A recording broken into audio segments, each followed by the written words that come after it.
Los hechos deben analizarse tal y como ocurrieron. En ¿Pa dónde vamos? Analizamos el panorama político y legislativo, ofreciendo claridad en un mundo polarizado y lleno de incertidumbre. Una alianza de La Voz del Derecho y Orsa. Esto es ¿Pa dónde vamos? Bienvenidos a otro episodio más de ¿Pa dónde vamos? Este podcast que producimos al interior de Orsa y en el que por primera vez traemos un par de invitados bastante valiosos para charlar sobre todos estos temas de política que ya se están empezando a mover. En el episodio de hoy vamos a hablar justamente sobre las elecciones de 2026 y de cómo se está moviendo la arena política actualmente en Colombia. En esta oportunidad pues, nos acompaña César Caballero, politólogo de la Universidad de los Andes, magíster en estudios latinoamericanos de la Universidad de Oxford y doctor en Ciencias Sociales y Humanas de la Universidad Javeriana.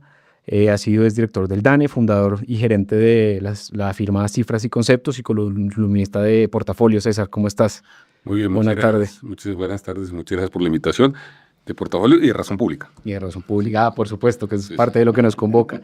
Y aquí también en la mesa de trabajo tenemos a Andrés Dávila, politólogo, profesor y doctor en Ciencias Sociales de Flaxo, en México, profesor titular de la Facultad de Ciencias Políticas y Relaciones Internacionales de la Universidad Javeriana y también pues columnista de Razón Pública. Profe, buenas tardes. Buenas tardes, un gusto estar aquí para hablar de política y de elecciones. Gracias, profe. Te recomiendo que te acerques un poquito más al micrófono para que nos podamos escuchar más. Perfecto. Y también del otro lado de la mesa tenemos a Gonzalo Araujo, socio y codirector de Orsa, que pues, nos acompaña también en esta tarde. Gonzalo, ¿cómo vamos? Hola, muy buenas tardes. Hoy es una mesa de 4 politólogos de 4. Es de 4 politólogos. Y eso en mi época no pasaba. No pasaba, no era una rareza, porque aquí se sientan un montón de abogados y yo siempre digo que mi defecto es, el único defecto que no tengo es el de ser abogado.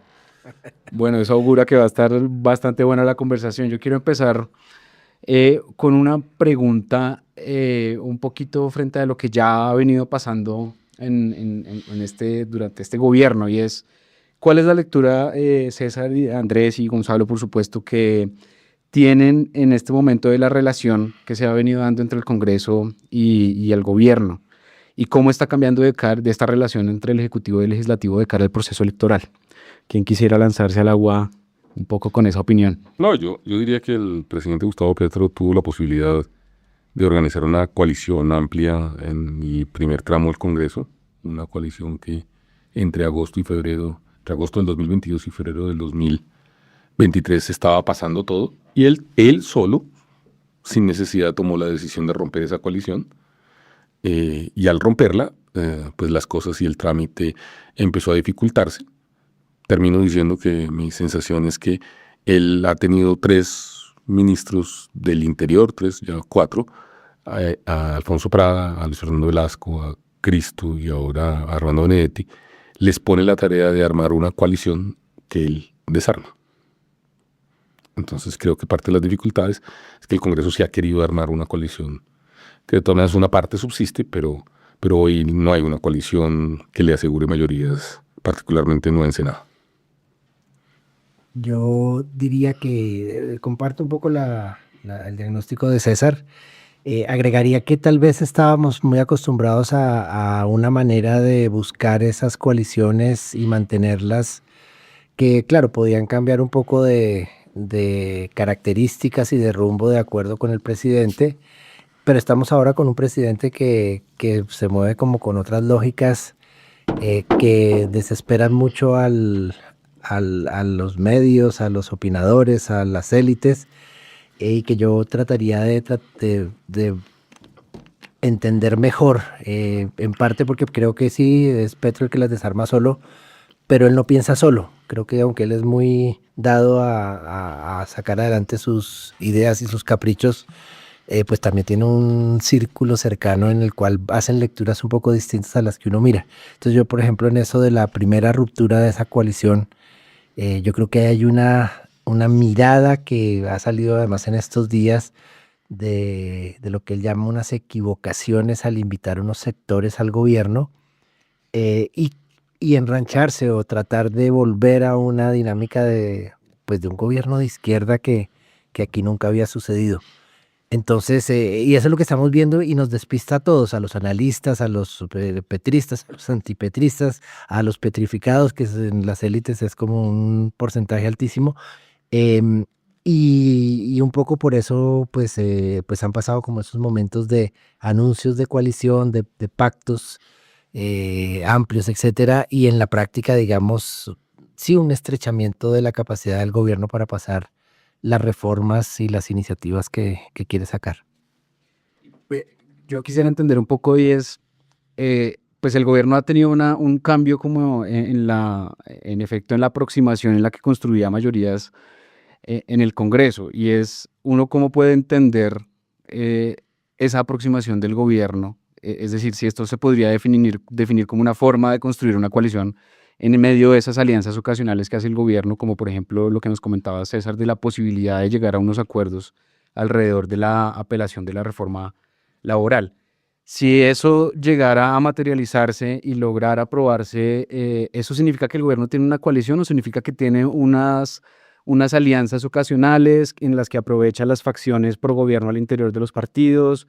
¿Cuál es el concepto, digamos, alrededor de esa forma de construir mayorías? Porque además pareciera que los gobiernos programacéntricos tienden a tener cierta incompatibilidad con el diseño institucional y el sistema político nuestro en medio, pues, de un multipartidismo en el Congreso, ¿no? No sé ustedes qué lectura tienen alrededor de esa forma. Listo, eso hay que hacer como una distinción de dos cosas. Uno, los propósitos, y que pueden ser loables o no, y otro es lo que voy a llamar la ausencia de método. Parte un poquito de mi diagnóstico es que hoy el presidente Gustavo Petro no tiene control de la Casa de Nariño, la Casa de Nariño no tiene control del gobierno y el gobierno no tiene control del Estado.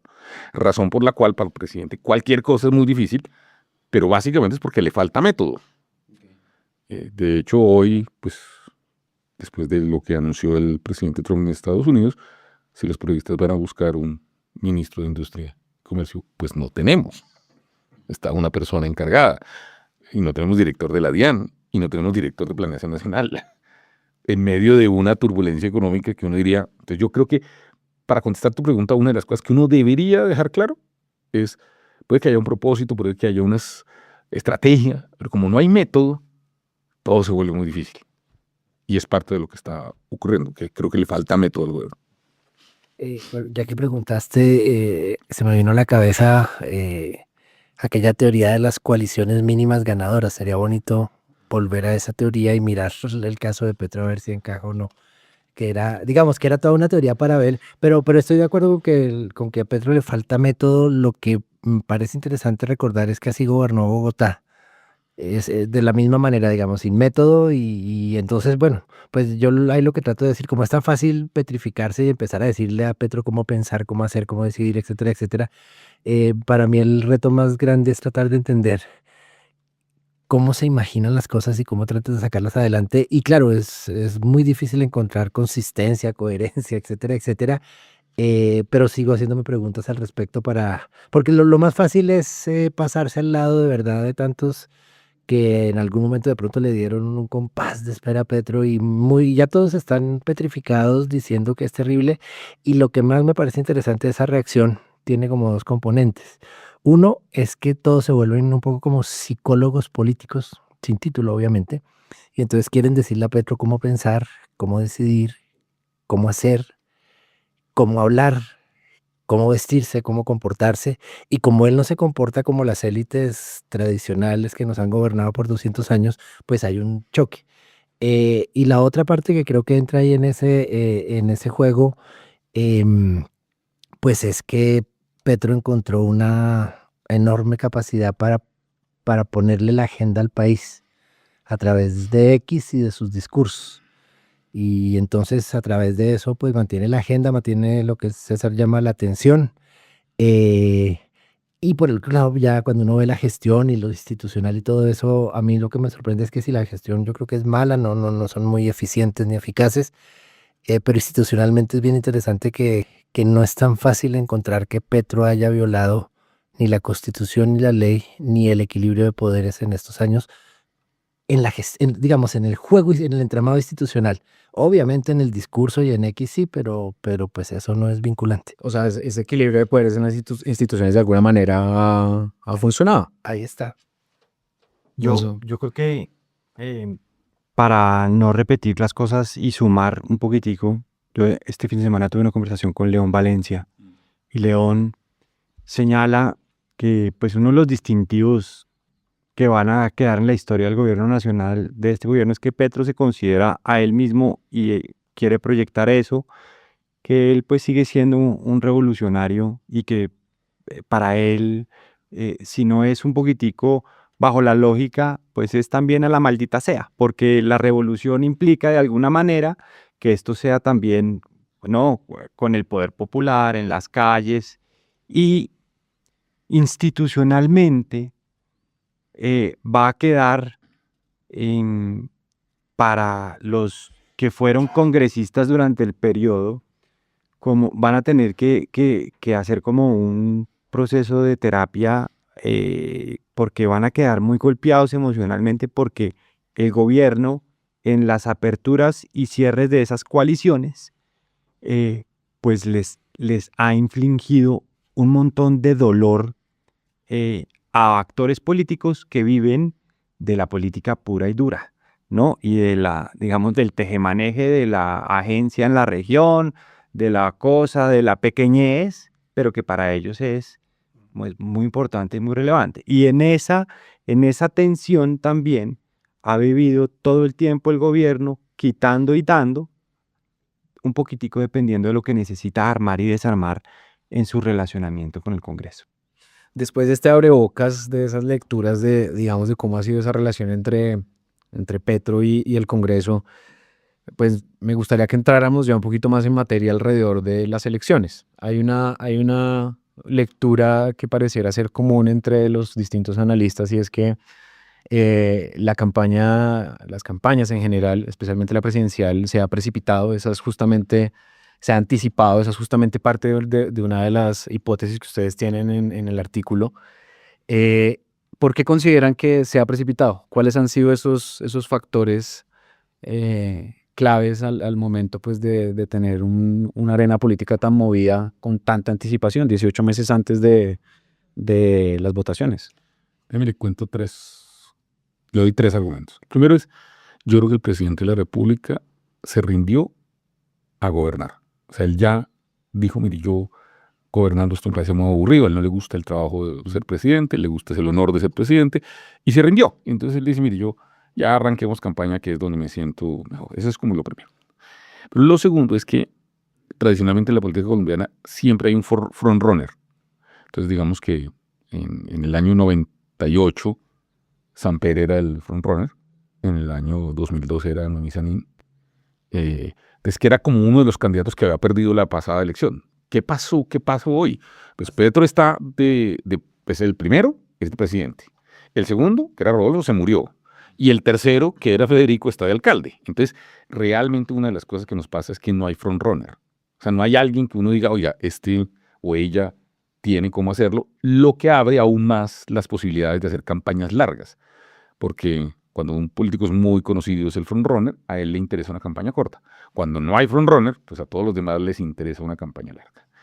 Y lo tercero que, pues digamos que yo creo es que Colombia ha construido unos clivajes institucionales, formales e informales, en los cuales la campaña se hace a 4 vueltas. Y la primera vuelta es más o menos se culmina en octubre, noviembre, cuando los partidos seleccionan sus candidatos o quien va a recoger firmas finalmente empieza a recogerlas. La segunda vuelta son las consultas abiertas o cerradas que sucederán en marzo. La tercera vuelta es lo que llamamos la primera vuelta, que es en mayo, y la cuarta vuelta es en junio. Entonces, digamos que ahí hay una cosa, es que hay muchos estímulos para hacerlo así. Yo quiero recordar una cosa que a la gente se le olvida, pero es que si usted hace una consulta y participa en una consulta, usted puede estar haciendo una campaña entre enero y marzo con financiación estatal cercana a los 4 o 5 mil millones de pesos y con publicidad y con temas. Entonces, digamos que probablemente los números no los tengo muy exactos, pero que para primera vuelta son 20 mil millones de campaña, para segunda vuelta son 20 mil millones, pero para la consulta son como 5 mil. entonces usted puede, pues arranca con una ventaja grande. Entonces a mucha gente le interesa. Yo diría que son como esas tres cosas. Los clivajes, el cansancio, digamos, reconocimiento del presidente Gustavo Petro que no es bueno gobernando. Y el tercer tema es que no hay un frontrunner y por lo tanto el juego está muy abierto. Bueno, yo agregaría lo siguiente.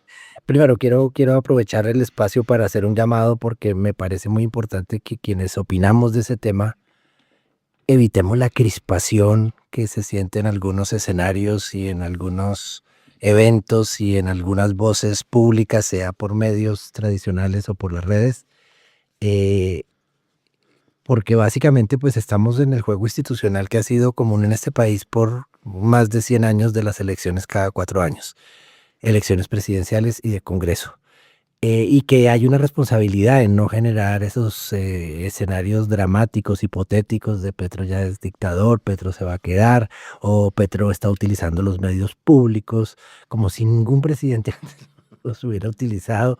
Y así, ¿no? Claro, hay unos excesos y hay unos modos que le chocan mucho a las élites y a los tecnócratas y a los opinadores de los medios tradicionales, pero yo no veo una diferencia digamos, particularmente notoria entre lo que hace Petro y lo que hizo Duque y lo que hizo Santos y lo que hizo Uribe y de ahí para atrás.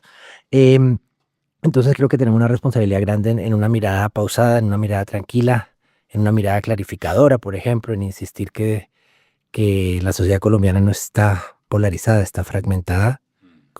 Ahí escribió Eduardo Pizarro al respecto y yo digo, pues sí, una sociedad polarizada con 65 alternativas hoy. Se lo decir, ya, entonces es muy polarizada, entonces no está fragmentada, aunque hay temas y sobre todo las élites sí parecen tender a polarizarse, pero la sociedad colombiana está desfragmentada y el sistema político en general está fragmentado.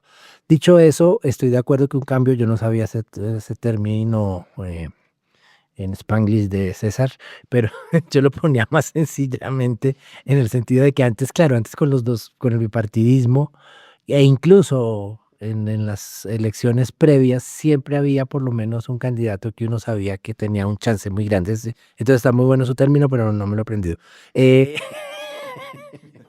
Y frontrunner.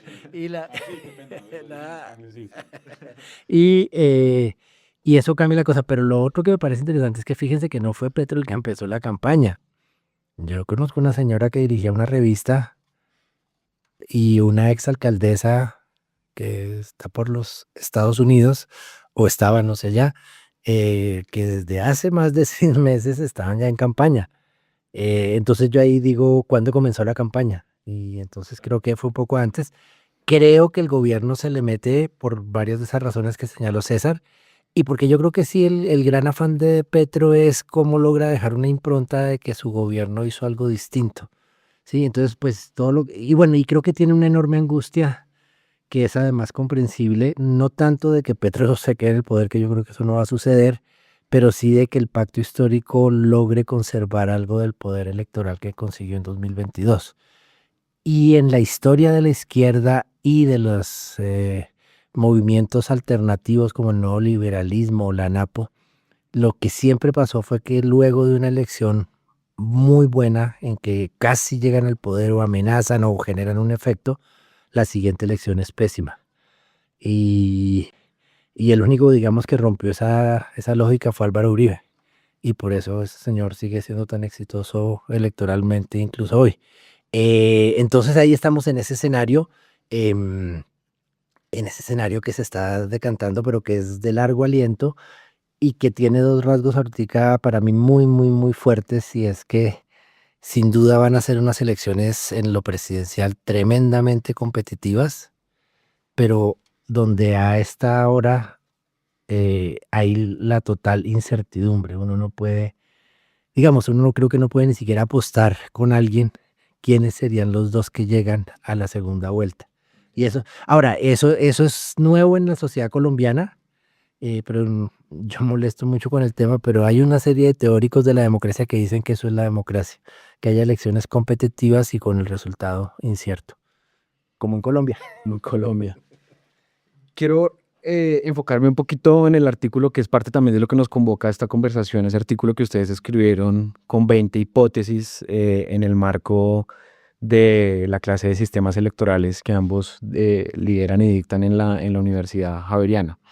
Y es particularmente en una de las hipótesis que creo que en parte tiene que ver con este abanico variopinto y dispersión alrededor de los liderazgos que se perfilan para las presidenciales, y es por qué consideran que no habrá un candidato ganador en primera vuelta. Y del otro lado también un poco la pregunta es, ¿cómo juegan en este escenario los llamados outsiders?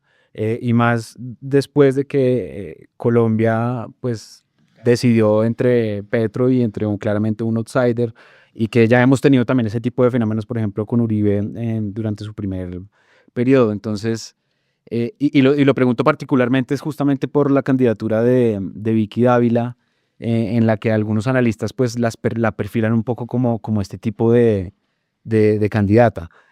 ¿Qué opinan al respecto? Bueno, esta vez déjeme arrancar a mí para que César no ponga la agenda como un Petro. A ver, ahí hay varias cosas. Arranco con lo de los outsiders para el caso colombiano. Yo creo que hay que saber leer nuestra política. Yo creo sinceramente que en el caso colombiano yo solo reconocería genuinamente en elecciones unipersonales un outsider que se llamaba Antanas Mocus, que es hoy ya un político tradicional del centro. Y que tal vez fue el que menos, en principio, creería uno que hizo clientelismo y negoció, pero yo soy siempre un poco mal pensado. De los otros outsiders se me viene a la cabeza, porque creo que es importante, uno no le puede decir a Enrique Peñalosa outsider, uno no le puede decir outsider a Álvaro Uribe, y ni siquiera a Rodolfo. Rodolfo era un político tradicional de Santander, que tuvo mucho éxito insultando a los bomberos y cosas por el estilo, ¿sí? Pero yo no creo que fuera un outsider, aunque su figura y su campaña tendieron a eso, pero no lo veo como un outsider, y por eso creo que hay que manejar bien digamos, la noción, porque es como una noción de populismo que la usa uno re mal y entonces como que pierde la esencia. Creo también, a ver,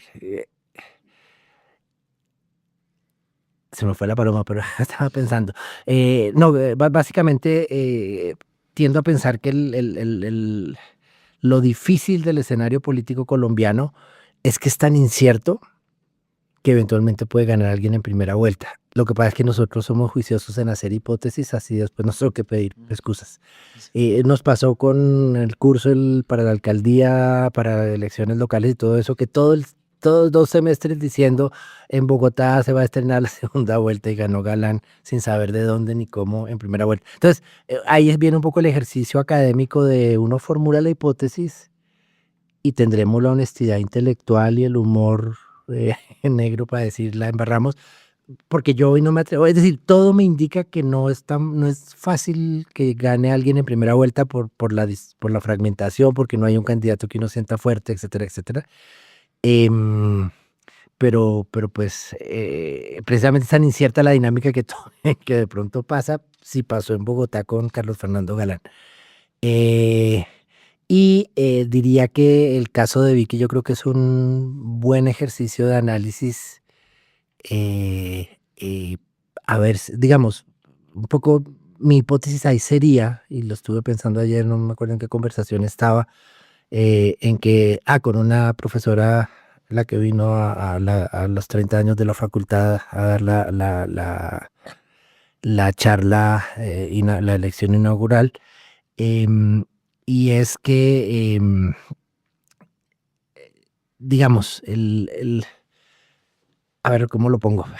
Se me cruzaron como 3 ideas al mismo tiempo. Básicamente que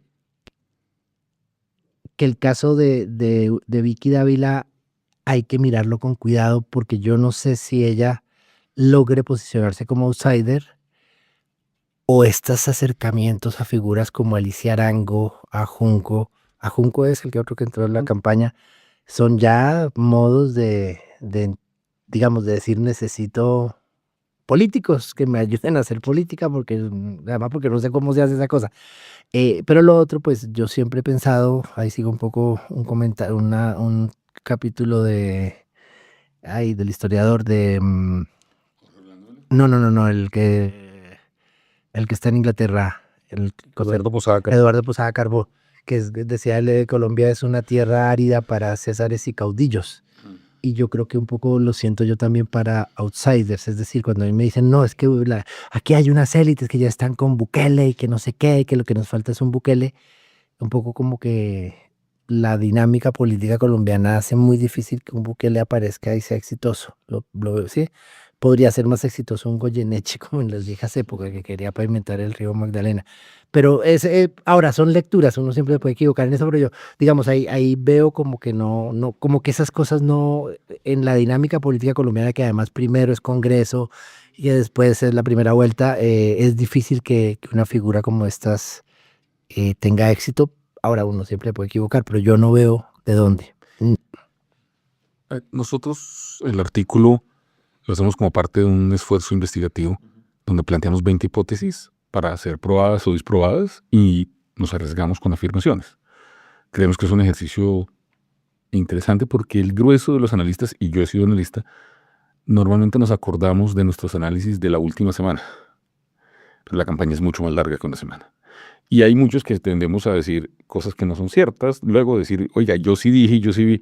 Uno tiene que ser honesto y el caso que acaba de recordar a Andrés, nosotros creímos que en Bogotá iba a haber segunda vuelta y no hubo. Y es bueno recordarse uno que esas afirmaciones uno las hace y que puede equivocarse. En este caso, la razón por la cual decimos que no vemos hoy, y yo me sigo sosteniendo en eso, la posibilidad, digamos, real de que alguien gane en primera vuelta, es primero porque creemos que la sociedad colombiana no está polarizada.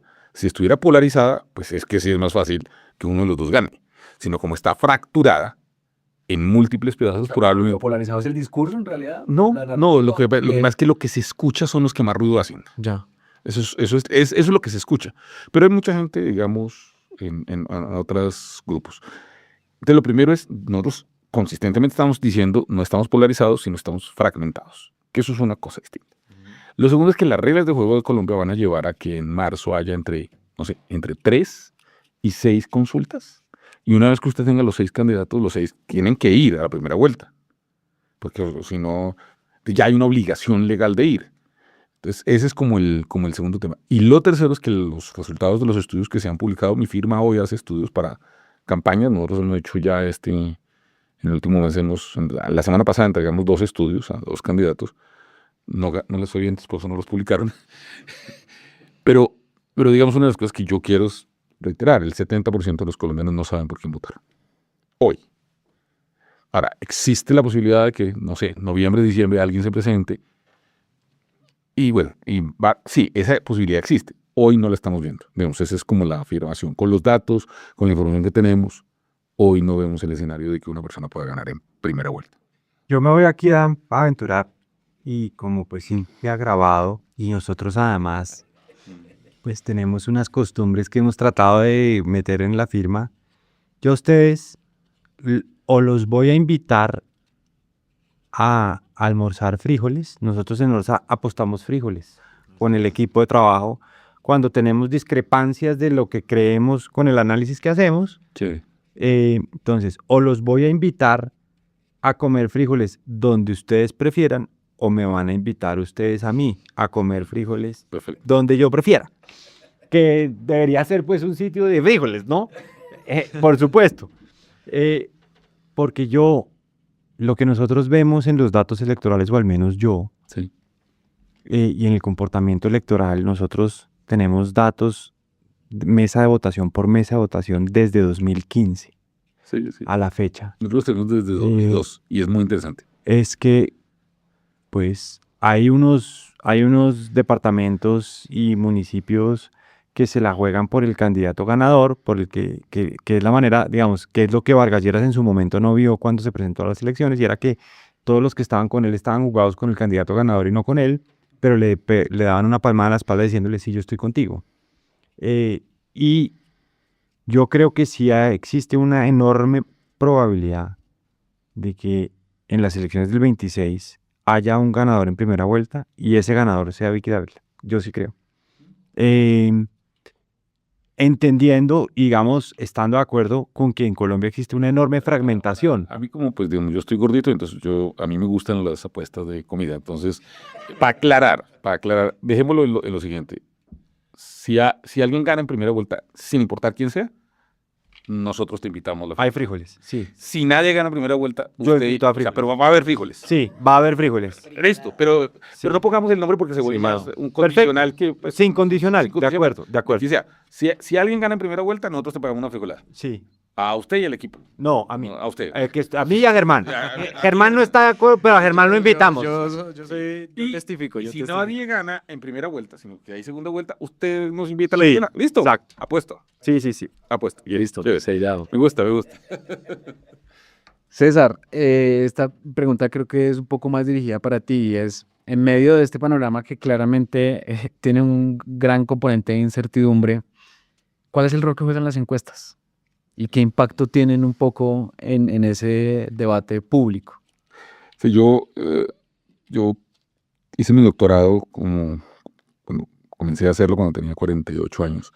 Me demoré 5 años y 10 meses en completar ese proceso que me dirigió Andrés. Básicamente como un ejercicio autocrítico sobre el ejercicio de hacer encuestas. Y eso, pues digamos, al final termina, y voy a hacer la publicidad, en un libro que está hoy en librerías. Pues, ojalá lo puedan leer. Se llama El poder de las encuestas. Yo ahí sostengo que una encuesta no decide una elección, pero yo no he visto la primera maquinaria, yo no he visto la primera encuesta que siga las máquinas. Siempre, y yo sostengo esto, las máquinas, las estructuras políticas siguen a las encuestas, la plata sigue a las encuestas y los medios siguen a las encuestas. Pero las encuestas evidentemente son, en la tesis yo lo expreso así, un dispositivo de poder muy importante. Son como, ahí a Michel Foucault como la cobija teórica para argumentar esto. Y yo sí creo que los encuestadores tenemos una enorme responsabilidad frente a lo que hacemos y al oficio que hacemos, porque es un oficio que tiene implicaciones sobre la realidad política muy complejas. Uno de los temas es cómo hace hoy un encuestador para incluir los 67 nombres de las personas que están. Entonces, no puede. Entonces, se escoge unos. ¿Y cómo hace para escoger unos y otros no? Sí, digamos, ahí hay ahí mismo hay un tema de un ejercicio, pues, que uno tiene que ser responsable con ese tema. Entonces, yo sí creo que las encuestas son muy importantes para el proceso electoral colombiano y las encuestas van a ayudar a definir un poco, no quién va a ganar, pero sí una preselección de los candidatos que van a llegar a marzo con alguna probabilidad. Yo quiero insistir en esto. Una vez que el país, el lunes, después de las elecciones de marzo, se levante y mire los votos de cada consulta y con cuántos votos ganó cada candidato, ese día todo cambia. Y yo sí creo que para el grueso de los candidatos ir a esa consulta es muy importante. Quiero ahora adentrarme en una hipótesis que me parece también bastante interesante dentro de lo que ustedes plantean, y es que para el próximo Congreso el 85% de las curules estarían a cargo de 7 partidos, que son los partidos pues, más prominentes del Congreso. Ya sabemos, Pacto Histórico, Alianza Verde, Liberal, la U, Cambio Radical, los Conservadores y Centro Democrático. Primero quiero pues, que nos den un poquito de explicación alrededor de esa hipótesis y qué impacto tiene esto en términos de gobernabilidad para el próximo presidente. Sobre todo teniendo en cuenta que pareciera que el presidente Petro pues, estuviera también muy enfocado en consolidar una base electoral para una lista del Congreso fuerte, que seguramente, pues ustedes dicen que el pacto perdería curules, ¿no? En Orsa también tenemos un debate al respecto, pero en todo caso sería una oposición que ya sabe hacer oposición además, pero que también tendría un componente fuerte en el Congreso. Entonces, un poquito cómo ven esa gobernabilidad en ese panorama. Mira, son dos cosas. Lo primero es que la Constitución de 1991 se propuso y logró acabar con el bipartidismo. Tal cual. El bipartidismo se acabó. Nosotros tenemos un sistema multipartidismo. Bien, check. Segundo, nosotros desde la reforma del 2003, la reforma política, aplicamos las fórmulas de D'Hondt de representación proporcional. Salvo que hubiera un bipartidismo ya establecido con la fórmula de Don para circunscripciones nacionales, es imposible que un partido logre más del 35% de las curules. Pero además favorece a los partidos grandes. Entonces la fórmula de Don, con el umbral que tenemos, es decir, con el 3%, como están las reglas, y la fórmula de Don, el partido que más curules tenga, como máximo tendrá 25. 25. Máximo. 25. De ahí para allá yo no veo cómo. Pero en un modelo de coalición donde esas 25 sumadas con los que me caen bien o piensan más o menos igual que yo, puede llevar a un modelo de un Congreso cerrado hacia un lado. Pero, dicho eso, yo lo que creo es que ningún candidato hoy, ni ninguna fuerza política, por sí misma puede ganar la presidencia. Y se necesita hacer coaliciones.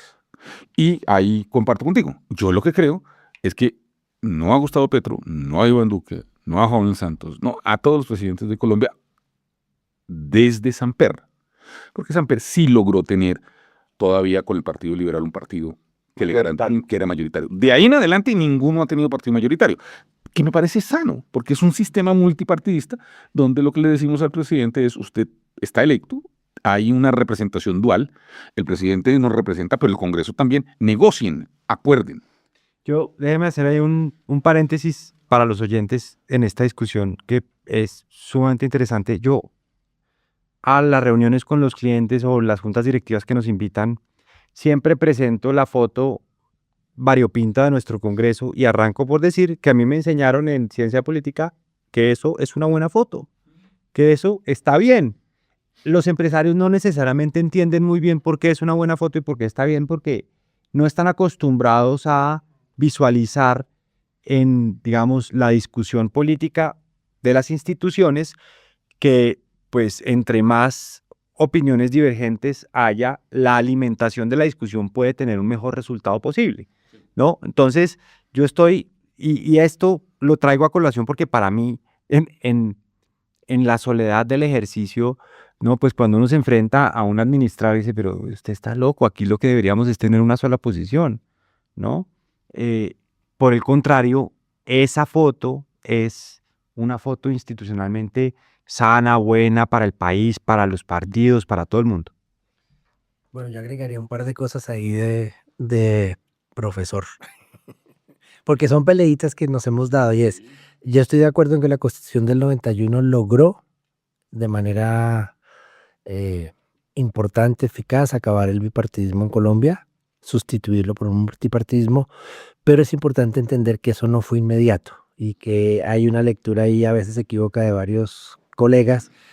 Eso no pasó en el 91, no pasó en el 94, eso pasó en la reforma de 2003-2004, muy impulsado por el resultado de Uribe, que entre otras, ahora que hablábamos de primera vuelta, siempre hay que acordarse que Uribe a las primeras semanas de enero de 2002 en las encuestas tenía como o menos, ¿sí? El 8, sí, entonces era, y que todo el mundo pensaba que Serpa iba a ser el presidente de Colombia y eso cambió en 4 meses. Yo tengo una anécdota con un profesor javeriano, que era mi profesor de coyuntura política, que se llamaba Óscar González Arana. No lo conozco. Que fue contralor de Bogotá.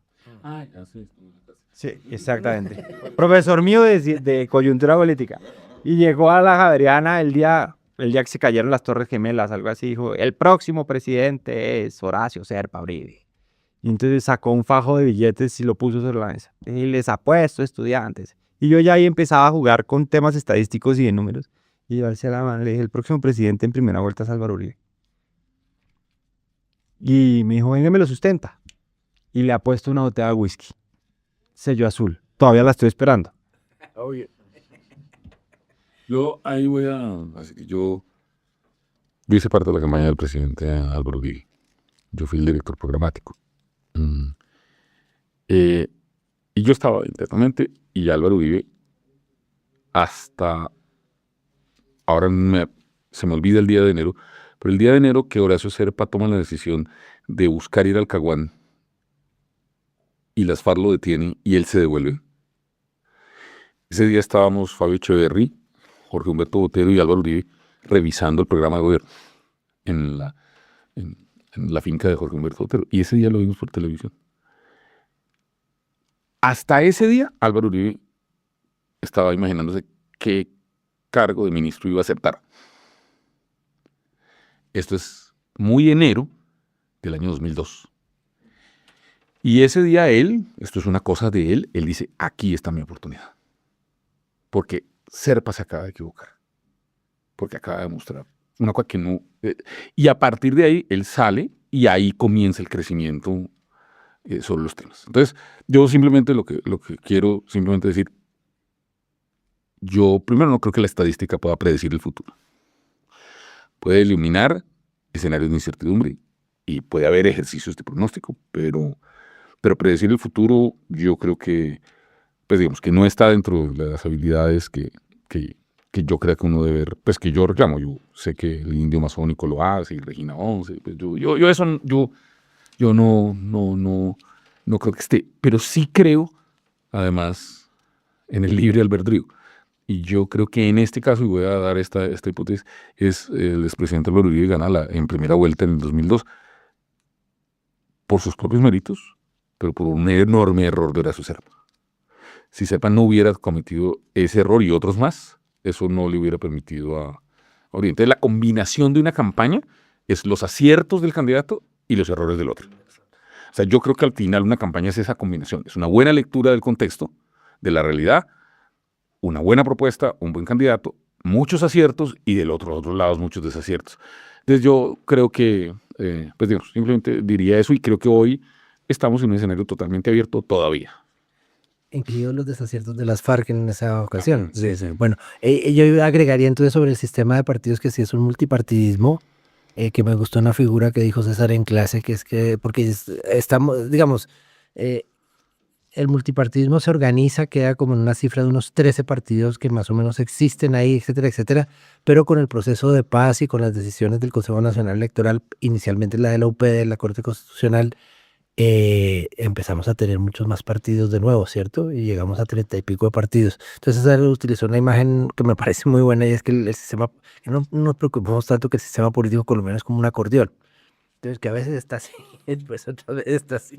Sí, pero con unos rasgos que es importante tener en cuenta. Y yo Pero déjame, yo tengo la teoría, es Colombia tiene frente al número de partidos una tensión no resuelta entre el orden, poquitos partidos, y la libertad o la apertura, muchos. Y nos hemos movido, y digamos, entre poquitos organizados y luego volvamos a hablar. Y no, esto ya es mucho, volvámoslo a cerrar. Sí. Y que en ese ejercicio no hay un primus inter pares, no hay un partido que sea más grande que los otros, hay diferencias y cambian en el tiempo y se enfrentan a retos y es que son muy exitosos en una elección y sostenerse en la siguiente es muy difícil. Y por ejemplo, para el caso del pacto histórico para 2026, pues es que ya tenemos un poco la experiencia que ni siquiera Uribe en el Centro Democrático logró 2 elecciones con lista cerrada, ¿sí?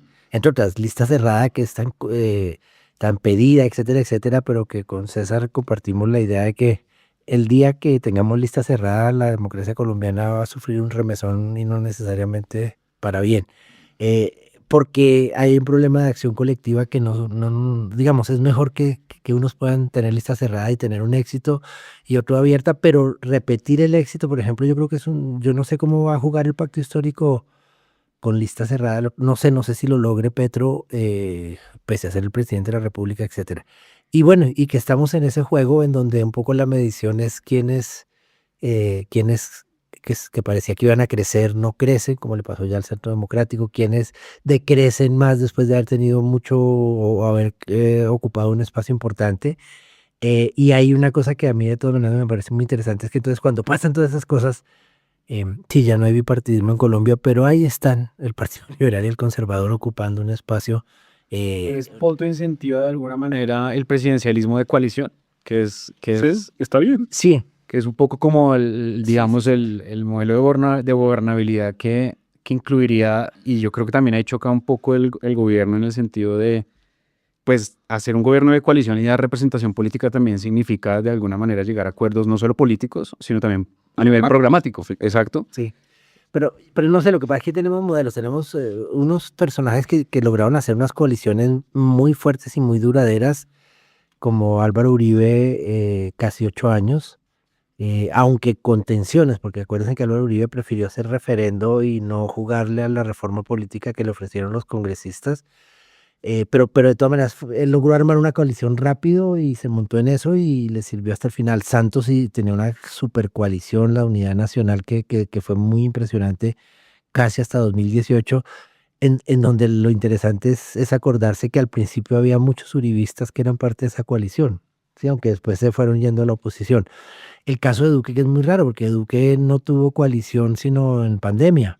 O sea, Duque sus primer año y medio de gobierno no tenía coalición y como se puso unas reglas súper exigentes y era un poco lo que él quería. No, pero sí tenía coalición. Estaba el Partido Conservador, estaba la U, estaba el Centro Democrático, sí tenía la coalición. Pero mire lo que pasó. Duque, Y los cristianos, el no primer, tenía mayoría. no, pero el primer año y medio, Duque lo único que pasó fue el Plan Nacional de Desarrollo. Es distinto, pero no es por eso, es porque tomó decisiones equivocadas. Pero ojo que la coalición sí la tenía. Yo creo que la Formalmente sí. Formalmente la tenía. No, sí, pero digo, pero no le Lo que pasa es que funcionaba. apostó a cosas que no tenían sentido. No, pero a él le termina de armar la coalición fue Pipe Córdoba cuando le permite elegir fiscal, defensor, etcétera, etcétera. Y el caso de Petro que arrancó con una coalición y él mismo la pateó y la ha pateado 3 o 4 veces. Pero bueno, pues es decir, aquí entonces uno se puede petrificar y entonces decirle, Petro, es que usted debería, ¿no? O analizar y ver cómo eso juega en la historia y qué pasa con eso. En ese panorama que ustedes dos ven, para sumarle arequipe a los frijoles o unos segundos frijoles, yo, por ejemplo, o nosotros aquí vemos que el gran ganador en curules en las próximas elecciones va a ser el nuevo liberalismo, porque va a estar impulsado por Juan Fernando Cristo con la coalición que tienen en marcha y van a pasar de 4 por lo menos a 9 o 10 senadores y van a ser esos, en el próximo gobierno van a ser aquellos que definan en la coalición y ese concepto que tú utilizaste al principio de la conversación, Coalición mínima ganadora. la coalición mínima ganadora. Entonces ellos van a ser esos grandes ganadores y sobre todo pues en cabeza Juan Fernando va a ser el gran ganador político de las elecciones que además está dedicado al tema regional y de mover los temas con el decrecimiento que va a tener el pacto, pero también con un bajonazo importante que va a tener el Partido Verde por el desorden interno que les creó la escisión, que no termina en nada, ¿no? Esa escisión pues que va a terminar afectando internamente los jugadores porque no se pueden mover a otro partido, etcétera, etcétera y demás. Lo que pasa es que creo que todos los elementos de juicio no están completos. Puedo decir que en el caso del nuevo liberalismo existe unos comentarios en el que le han ofrecido en principio a Alejandro Gaviria la cabeza de lista al Senado, que ahí estaría Horacio José Serpa, que ahí podría estar la gente de Cristo y que Juan Manuel Galán estaría en la lista. Entonces en ese escenario yo diría, oiga, pero también existe una conversación de Juan Manuel Galán con César Gaviria, con los conservadores y con la U, de hacer una consulta de los 4 partidos en la cual está vetado Cristo. No podría estar entonces en el nuevo liberalismo. Y el candidato sería Juan Manuel Galán. Y entonces ya la lista del Senado ya no se ve tan poderosa. Sí, digamos, de yo hoy, no sé, toca ver cómo es que van a armar, porque no sé qué decisiones van a tomar. Cristo además entiendo que tiene la posibilidad de que si hubiera la decisión, él podría jugar con una parte de los verdes. Y digamos, entonces todavía falta mucho. Yo no tengo elementos. Creo que faltan muchas decisiones de libre albedrío de los distintos jugadores y además de cierto tipo de normatividades que hay. La decisión del verde estaba más o menos acordada entre los petristas y los claudistas. Pero pues en el PRD hay petristas, hay claudistas, pero también hay otras fuerzas. Entonces cuando usted va a hacer un divorcio entre 2, eso es difícil, pero posible. Pero cuando hacer un divorcio entre 3, entonces yo creo que al final el Partido Verde, es decir, va a ir como está. Y entonces ahí ya, o sea, no sé, todavía no sé. Eso es lo que se salió. Sí, pero Angélica no puede aspirar sino ahí. Catherine Miranda no puede aspirar. Es decir, un poco el tema de yo creo que cuando se hacen elegir en una lista, pero no aceptan la regla, de que no se pueden ir a otra, es decir, por eso es que los políticos, desde que está la regla de la doble militancia prohibida, quieren quitarla. Sí. O por lo menos por una ocasión, como ya lo hicieron. Siempre. Siempre es por lo menos por una ocasión. Sí. No, a ver, si la gente de Claudia no quiere, pues cambien los liderazgos y busquen tener los votos en otra lista. No tiene problema, hágalo. Si es que cree que tiene todo lo que tiene. Sí. Entonces, yo creo que está todo falta mucho para definir por esos acuerdos. Es decir, Todavía hay harta tela por cortar definitivamente de estas elecciones. Una última pregunta ya para irnos y creo que es propensa en esta mesa de politólogos y es, ¿vivimos un retroceso democrático? Y lo digo es por algunas referencias que uno ve en la región y parte de la hipótesis también que ustedes tienen es que Colombia pues va a continuar como con un comportamiento excepcional. Este tema de los retrocesos democráticos pues se ha vuelto también digamos, popular en la literatura y yo creo que tiene sobre todo dos enfoques que tienen que ver con la hegemonía del Ejecutivo, no solo en el control del Congreso, sino también de las altas cortes.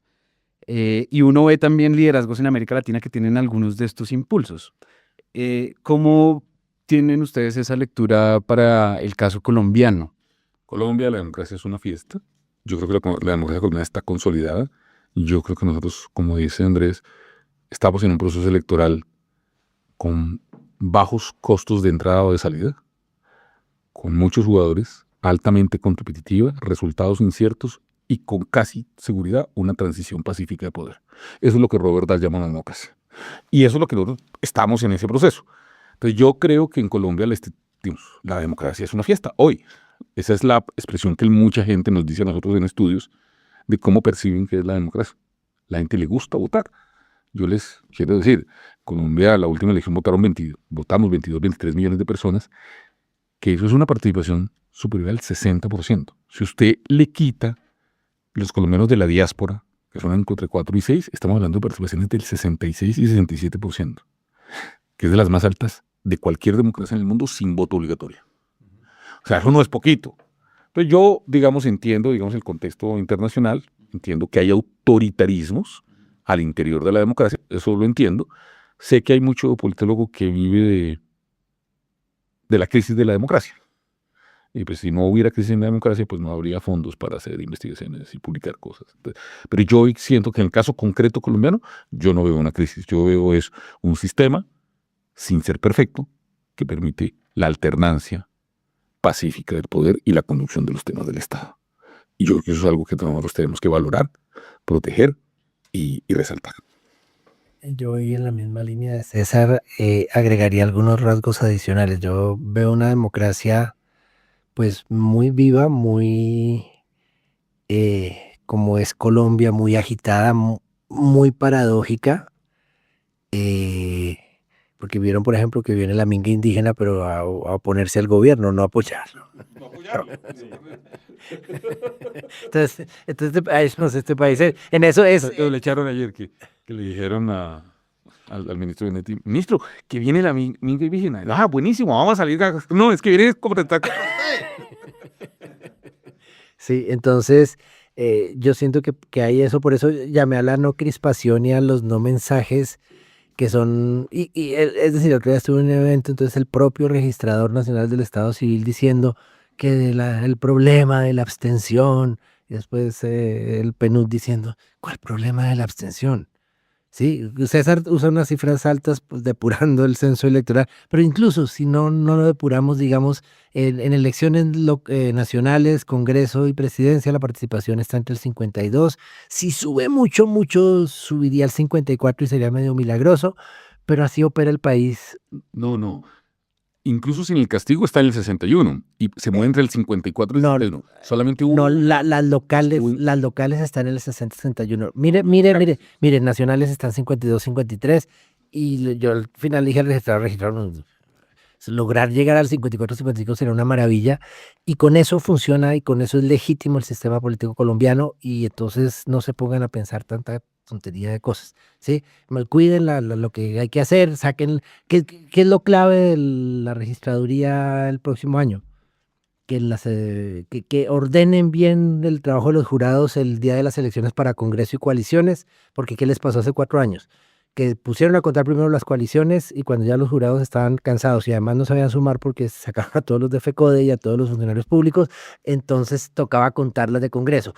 Y ahí diseñaron mal el formulario de Congreso donde había que sumar las cosas, entonces se perdieron 1 millón de votos que después se encontraron. Entonces que organice esa cosa bien. Y en las elecciones presidenciales que asegure que el resultado está a las 5:45, máximo 6 de la tarde, punto. No, están saliendo antes de eso. A mí en el 18 me invitaron a un programa de France, no sé qué, para comentar y nos sentaron ahí, vamos a hablar como 4 horas y el resultado salió a la hora y ganó Duque. Y hasta luego, porque ya no había nada más que comentar, porque Petro no lideró una marcha masiva contra nada. Entonces, otras cosas que van a pasar de todas maneras, pues y seguramente de aquí a allá todo el mundo va a decir que va a haber fraude. La izquierda, la derecha, el centro, los tecnócratas, los no tecnócratas, Vicky, ¿sí? Porque los colombianos llevamos haciendo elecciones y las elecciones siempre tienen resultados rápidos, legítimos, creíbles, pero hay que decir que hay fraude. ¿Por qué? Porque somos colombianos. Y hay fraude, como dicen los teóricos, Collier y Levitsky, pero no es masivo, está en los márgenes y no impacta el resultado, salvo para el último de la lista Congreso que no entra y se va a pelear como Rodriguito. Happy Lora. Happy Lara. Entonces yo veo que por ahí va la cosa y que, digamos, en eso nos estamos moviendo. Claro, a veces ciertas cosas que sale dice Petro o que de pronto se cruzará la consulta popular y entonces uno dice, no, esto en algún momento de esto, pero pasan las semanas y digamos, yo creo que sí, César y yo, que desjuiciosamente ninguno de los dos leyó el artículo nuevamente para hoy, gracias por recordarnos las hipótesis, desjuiciosamente, creo que si nos sentáramos, creo que hoy nos mantendríamos en las 20 hipótesis, ¿o no, César? ¿Sí? No sé, en 6 meses, no sé, de pronto En 6 meses nos volvemos a sentar. El ejercicio es eso. Sí, de acuerdo. Pues con nueva evidencia, con nuevos datos, con nuevas realidades. Pues digamos, hoy por ejemplo no sabemos si Gustavo Bolívar va a renunciar a tiempo para ser candidato presidencial o no. Ya los demás, creo que él y Roy, pero Roy sí le queda más tiempo para renunciar. Y Camilo Romero son como tal vez los únicos. Camilo ya renunció. No, ya renunció, entonces que ya no se inhabilitarían.